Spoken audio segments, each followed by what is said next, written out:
ავერსი წარმოგიდგენთ სამედიცინო რადიო გვერდს იმედის კლინიკა სერგო კობალავასთან ერთად ავერსი გისურვებთ ჯანმრთელობას და სულიერ სიმშვიდეს ავერსი იმედის კლინიკის სპონსორი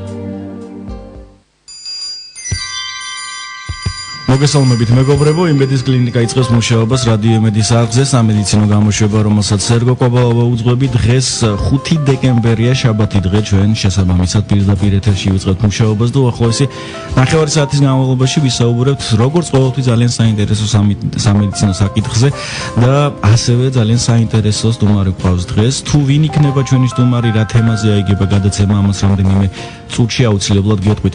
როგორც ყოველთვის შეგახსენებთ ტელეფონის ნომრებს 291-11-92-11-99 ამ ნომრების საშუალებით შეგიძლიათ დაარეკო სტუდიაში და თემიდან გამომდინარე პირდაპირ ეთერში დასვათ კითხვები. კითხვების გამოგზავნა ასევე შეგიძლიათ Facebook-ის საშუალებით მისამართზე იმედის კლინიკა რადიო იმედი კითხვები, რომლებიც თემის ანონსის შემდგომ იყო გამოგზავნილი, ან ასე თუ ისე დღევანდელ საკითხს შეეხება, რა თქმა უნდა, გადაცემის რომელიღაც ნაწილში აუცილებლად იქნება გაჟღერებული. ჩვენ კი რამდენიმე წამში მივესალმოთ დღევანდელ სტუმარს. გაუბრთველდით ჯანმრთელობას. იმედის კლინიკა ღია ყოველდღე.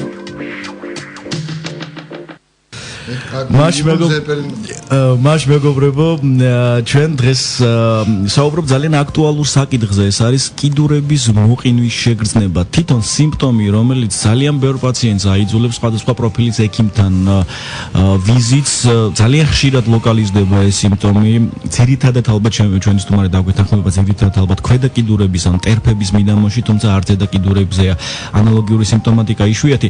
დღეს ვეცდებით ყველაზე იმ გავრცელებულ მიზეზებზე გავამახვილოთ ყურადღება, რაც შესაბამის სიმპტომს აპირობებს, ვისაუბროთ უფრო ცლად 3 თუ 4 ძირითად პათოლოგიაზე, რომელიც ყველაზე ხშირად გვხვდება და ანგიოლოგიური თვალსაზრისით განვიხილოთ შესაბამისი პრობლემა და რა თქმა უნდა გადაცემის განმავლობაში ძალიან საინტერესო რჩევები მივაწოდოთ რადიო მსმენელებს, ვინ როგორ უნდა მოიქცეს შესაბამისი სიმპტომის არსებობის დროს.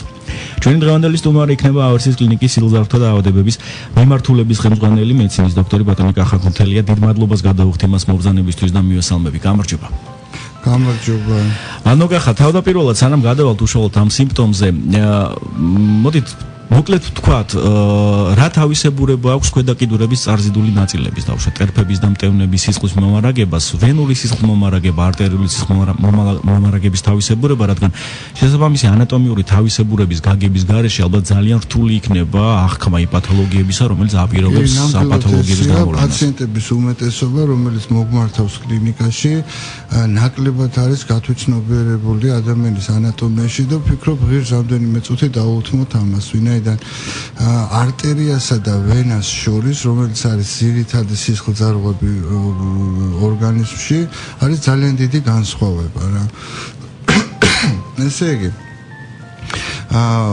კარგი იქნება თუ ამ ანატომიურ სტრუქტურებს, რასაც ქვია არტერია და ვენა, შევადარებთ საირიგაციო სისტემას, ანუ მორწყვას. როდესაც გვინდა რომ გამოყვებული იყოს ნიადაგი და ველოდებით რომ კარგი მოსავალი მივიღოთ, ამისათვის საჭიროა რომ ბევრი დიდი რაოდენობით, უბრალოდ საჭირო რაოდენობით წყალი მიდიოდეს ნიადაგის გამოსაკვებად, ხო სწორია. ამისათვის კეთდება საირიგაციო სისტემა.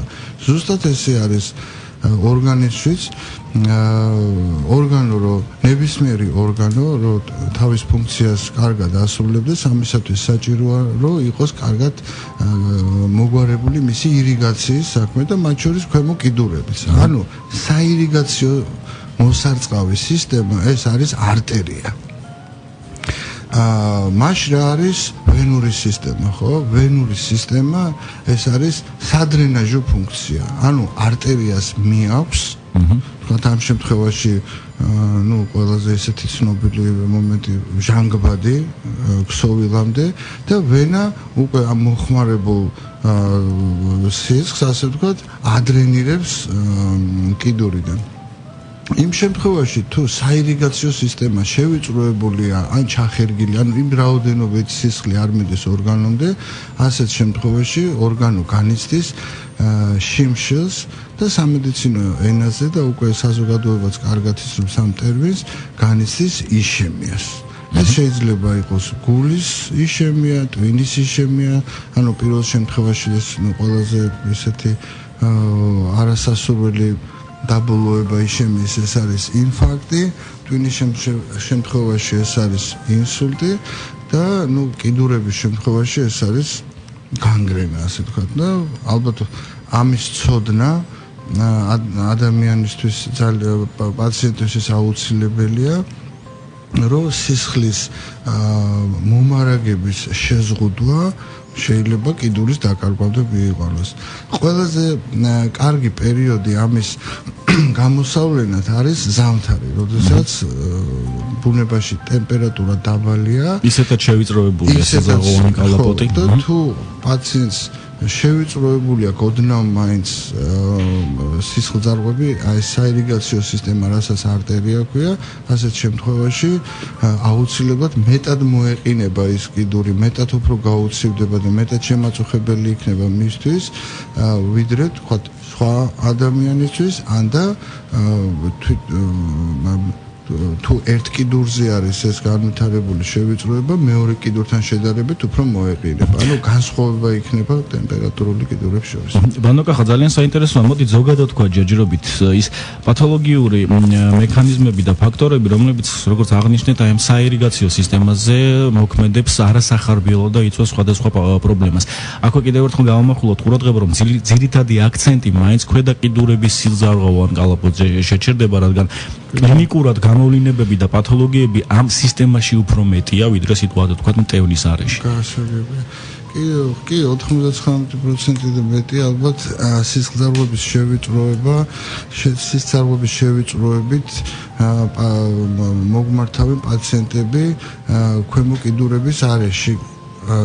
ეს არის იმასთან დაკავშირებული, რომ დაავადებებს ახასიათებს ამორჩევითობა. ყველაზე გავრცელებული დაავადება სისხლძარღვების შევიწროების თვალსაზრისით ეს არის ათეროსკლეროზული დაავადება. ხშირად პაციენტები სკლეროზს ეძახიან გულმავიწყობას. ეს რაღაც ისტორიულად ესე ჩამოყალიბდა და ხალხში ესე არის გავრცელებული. იმას თავისი სახელი აქვს გულმავიწყობას, რომელიც ასაკში ვითარდება. ამ შემთხვევაში ეს არის ლაპარაკი ათეროსკლეროზთან, რომლის დროსაც სისხლძარღვის კედელში ჩნდება ეგრეთ წოდებული ათეროსკლეროზული ფოლაქი, რომელიც დროთა განმავლობაში ზომაში იმატებს და შეიძლება თქვათ სისხლძარღვი გადაკეთოს 50%-ით, 75%-ით და საბოლოოდ დახუროს ესა თუ ის სისხლძარღვი. ათეროსკლეროზი არ არის მხოლოდ და მხოლოდ ქვემო კიდურების ან ზემო კიდურების დაავადება. ათეროსკლეროზი ეს არის სისტემური დაავადება, რაც ნიშნავს, რომ მთლიანად არტერიულ სისტემას მოიცავს და ეს შეიძლება იყოს საძილე არტერიებში შევიწროება, ყველაზე მეტად გავრცელებული გულის სისხლძარღვებში გავრცელებული და მათ შორის ქვემო კიდურებში. მოკლედ, ათეროსკლეროზი ეს არის სისტემური დაავადება, რომელიც ავიწროებს სისხლძარღვებს ან აფართოვებს.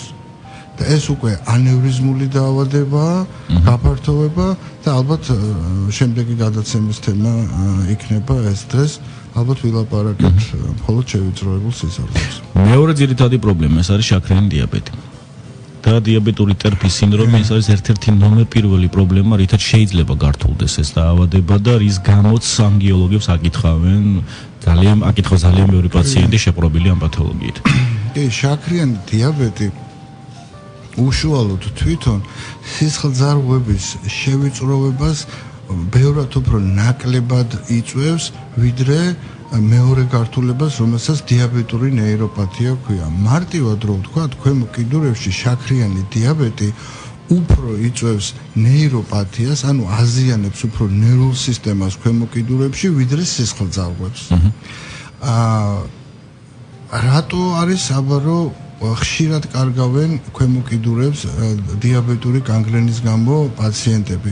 ეს იმიტომ ხდება, რომ ათეროსკლეროზის ფონზე პლუს დამატებული დიაბეტი ეს უკვე ძალიან ცუდი კომბინაცია არის.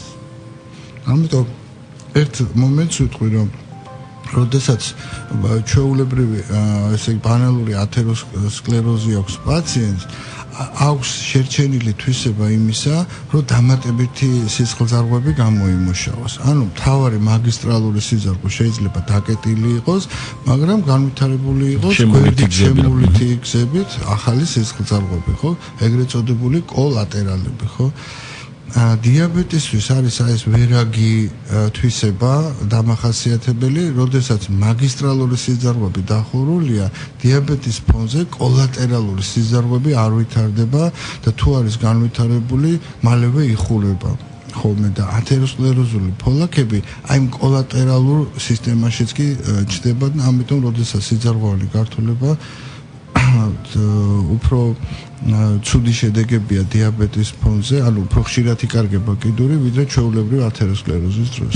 მონდაპრახო, ჩვენ დაახლოებით 2 წუთი გვაქვს დარჩენილი გადაცემის პირველი ნაწილის დასრულებამდე. ძალიან საინტერესოა პაციენტები, რომლებიც მაღალ რისკ ჯგუფში იმყოფებიან შესაბამისი პრობლემის განვითარების თვალსაზრისით. კლინიკური სიმპტომატიკა ისინი როგორც წესი არ აკითხავენ ანგიოლოგებს, სანამ არ არის შორსასული დაავადება, არ გამოვლინდა ტროფიკული დარღვევები, ტროფიკული წყლული, გარდამავალი კოჭლობა და ასე შემდეგ და ასე შემდეგ. თუმცა ამ ეტაპზე უკვე მკურნალობა და მისი ეფექტი არის ძალიან კითხვის ნიშნის ქვეშ. თავდაპირველად რა კლინიკურ სიმპტომებს უნდა მიაქციონ ყურადღება და არის თუ არა კიდურების ხშირი მოყინვის და სიცივის შეგრძნება ერთ-ერთი საწყისი სიმპტომი ამ პრობლემისა და სიგნალი რომ მივიდეს ექიმთან პაციენტი? კი, პირველი სიგნალი ეს არის კიდურის დაბალი ტემპერატურა ხელის შეხებით ჩვეულებრივ. ხო, ხელის შეხებით, იმიტომ რომ შეიძლება ხელის შეხებით კიდური თბილი იყოს, მაგრამ შეგრძნება კონდეს სიცივის. ეს უკვე სხვა პათოლოგია, სხვა დაავადებას მიუნიშნებს. ესე იგი, რას უნდა მივაქციოთ ყურადღება, რომ ხელის შეხებით კიდური უნდა იყოს ნორმალურ ტემპერატურაზე უფრო დაბალი, უფრო ცივი უნდა იყოს და ცნობილ ადგილებში, სადაც მაგისტრალური პულსი, სადაც ვსინჯავთ, მაგალითად ვიცით, რომ სხივზე სად უნდა გავსინჯოთ პულსი, ხო? ტერფზეც მოსახლეობის დიდმა ნაწილმა იცის ხელი სად უნდა დაადოს და სად უნდა იყოს ნორმალური პულსი, ხო? აი ამ პულსის გაქრობა. შეიძლება ფეხი ადამიანს არ ეღლებოდეს, ისე არ ეყინებოდეს, მაგრამ რომელიღაცა ესეთ წერტილში, სტანდარტულ წერტილში, სადაც პულსი ისინჯება, ხო, ის პულსი გაქრეს რა. ეს არის აი პირველი სტადია, ასე ვთქვათ, რა, ამ დაავადების გამოვლენის. ყველაზე ხშირად პაციენტები ხვდებიან სისხლძარღვების შევიწროებას იმის მერე, რაც მათ მიერ რაღაც გარკვეული მანძილის გავლის შემდეგ ჩნდება წვივის კუნთებში დაღლა. ეს არის ყველაზე პოპულარული სიმპტომი. ამას ქვია ხან გამოშვებითი დაღლა და როდესაც 200 მეტრს აღწევს ეს დაღლის მანძილი, ეს უკვე კრიტიკული ციფრია და აუცილებლად უნდა მიმართოს ანგიოლოგს. მადლობ, ჩვენ დროებით შევისვენოთ, სარეკლამო ჭრილია გადაცემაში. მე ყველა შეგახსენებ, დღეს ჩვენი სტუმარი გახლავთ ავერსის კლინიკის სისხლძარღვთა დაავადებების მიმართულების ხელმძღვანელი მედიცინის დოქტორი ბატონი კახა კუნთელია. ჩვენ რამდენიმე წუთში აუცილებლად დავბრუნდებით. გაუფრთხილდით ჯანმრთელობას. იმედის კლინიკა ღიაა ყოველდღე.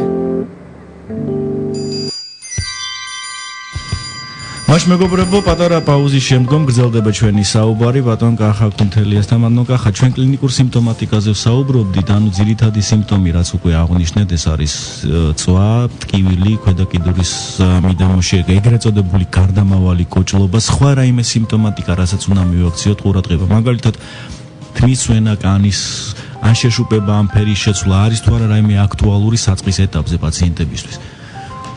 კი, რა თქმა უნდა, დამატებითი სიმპტომატიკა არსებობს, როგორც თქვით, თმის ვენა, ეს უფრო შორსწასული პროცესის მაჩვენებელია და რა თქმა უნდა პაციენტმა ამასაც უნდა მიაქციოს ყურადღება, თუმცა ეს არ არის პირდაპირ ნიშანი იმისა, რომ ვთქვათ, ქვემო კიდურში არის ეგრეთ წოდებული ჟანგბადით გაჯერებული სისხლის არტერიული სისხლით შიმშილი, რასაც იშემია ქვია. თუ შეიძლება იყოს რაღაც კალნის დაავადება, სხვა ენდოკრინული დაავადებები, რომელიც იწვევს ანალოგიურ სიტუაციებს.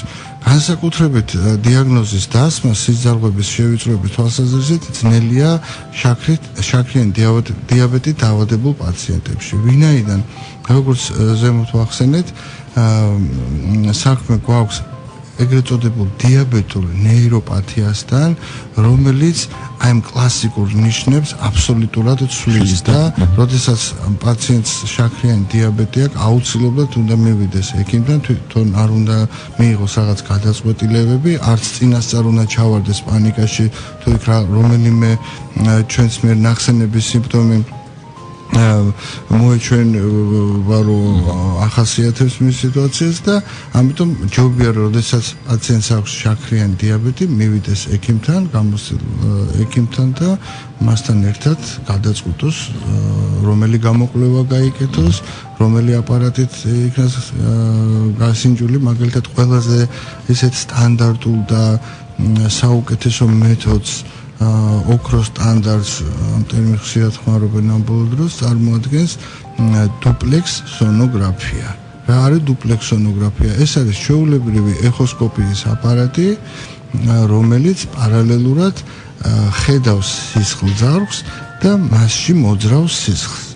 და თუ იქ სადმე რამე ოდნავ მაინც შევიწროება, დაბრკოლება, შევიწროება სისხლძარღვის, ეს ამ აპარატს არავითარ შემთხვევაში არ გამოეპარება. ანუ კახა დიაგნოსტიკის და მკურნალობის პრინციპებს რამდენიმე წუთში აუცილებლად შევეხებით კიდევ ერთხელ და გადაცემას შემდგომში რჩევები დავასრულებთ, თუმცა შეკითხვები, რომლებიც იყო გამოგზავნილი რადიოსმენელების მხრიდან, აუცილებლად უნდა გავცეთ ამ კითხვის პასუხი და რამდენიმე მათგანი დავსვათ. თითოეულშიც კი მეყინება ხოლმე ტერფები, ხშირად ვიცვამ წინდებს, მაგრამ არ მშველის, როგორ მოვიქცე?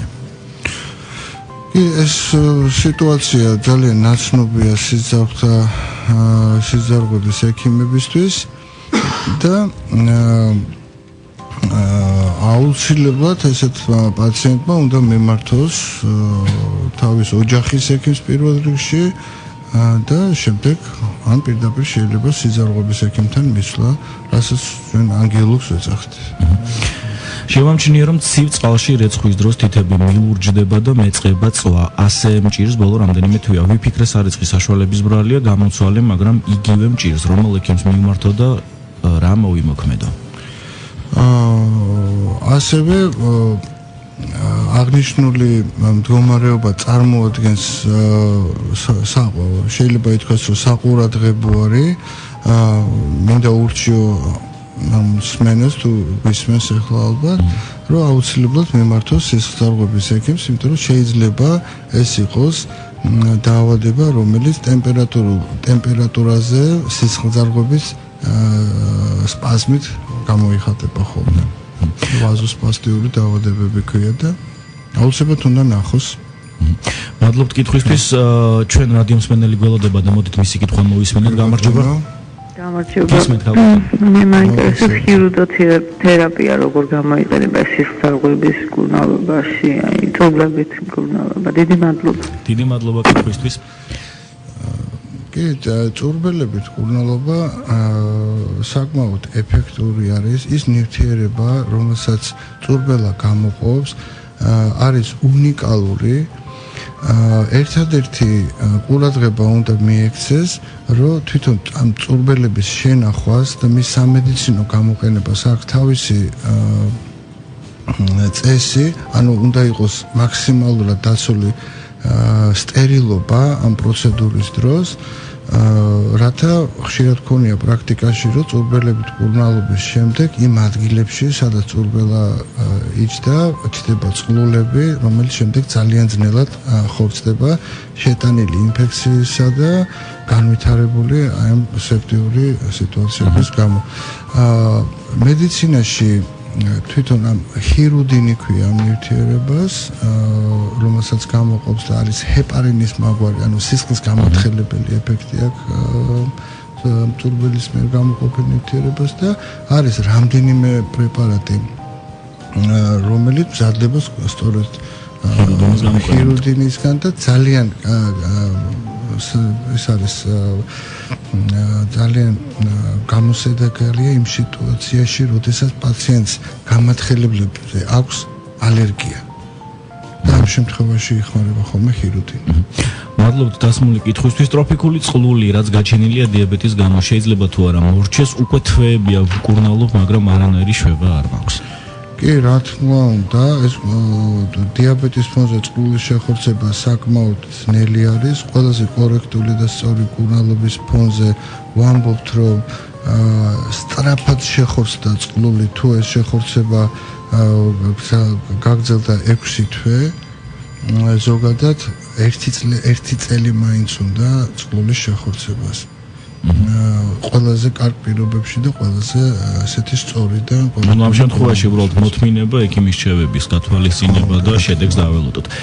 საინტერესო კითხვა, 13 წლის ბავშვს რატომ შეიძლება ეყინებოდეს მტევნის თითები, რა გამოკვლევები უნდა ჩაუტარო და საერთოდ რომელ ექიმთან მივიყვანოთ?